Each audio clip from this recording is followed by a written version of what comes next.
Ready? Hi guys, and welcome to the next lesson, which I'm calling the tap extended. Otherwise, we could also call it like the most basic rumba flamenca, pretty much known to mankind. Humankind. Is it really mankind?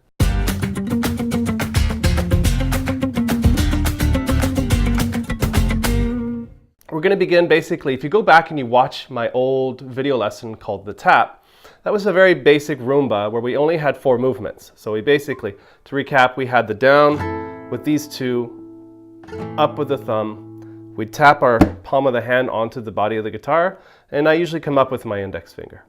Well, what we're doing today is we're going to expand that. So if you think of it like a drum set, essentially you have your kick and your snare and your hi-hat. Well, the snare with the basic tap is always hitting on 2 and 4. 1 and 2 and 3 and 4. So your tap on the body is your snare. Now with this tap extended, your snare, or when you tap the body of the guitar, is going to hit on every 3. So it's 8 simple movements. What I want you to do is start here. Put your left hand fingers over the strings. Don't press down. Just keep them on top so you have a nice muted sound. With your right hand, here's where all the work happens. We're going to go down with our thumb. Just across all the strings. Doesn't matter if it's a few strings, just so long as you have that scraping sound. Down with your thumb is your first movement. Second, up with your thumb.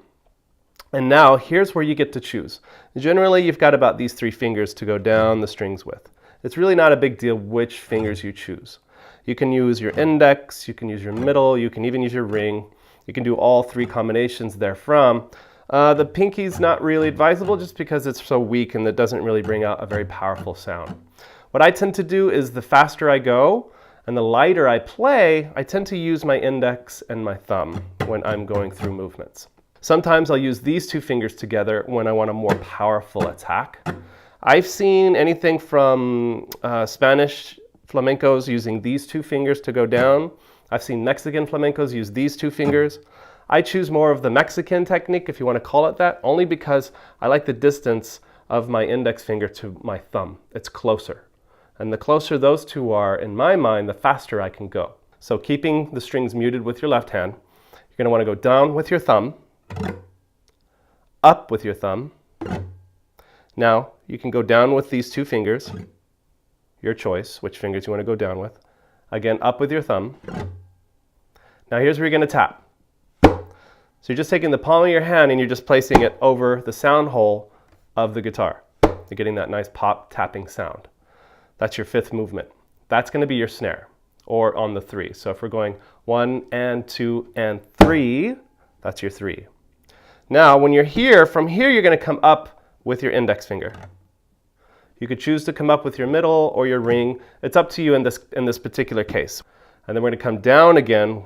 I prefer these 2 fingers for movement 7, and our last movement is going to be movement 8. Let's put it all together.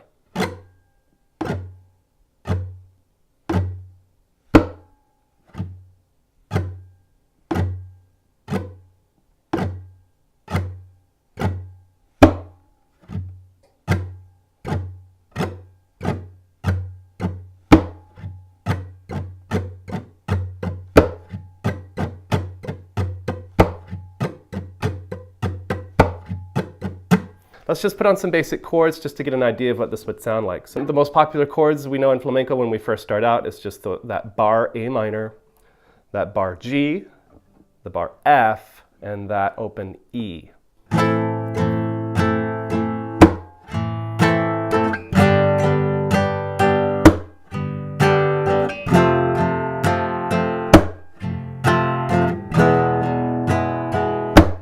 Start to slowly speed it up.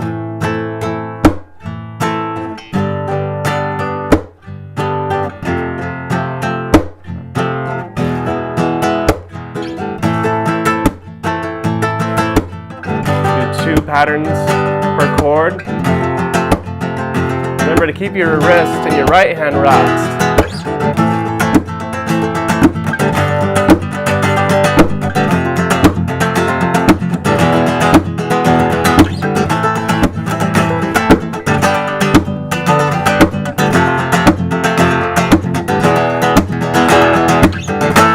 So I like to call this sort of like the tap in half time.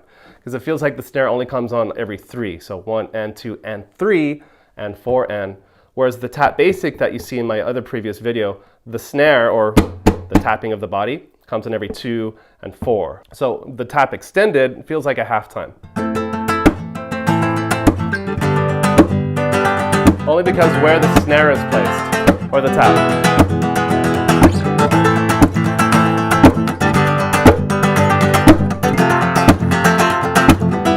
Basic tap.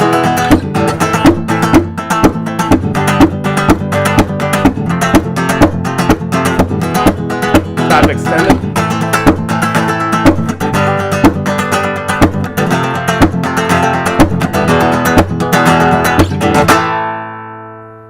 So the key to speed in this particular case is try playing slowly first and practice with a metronome if you have one.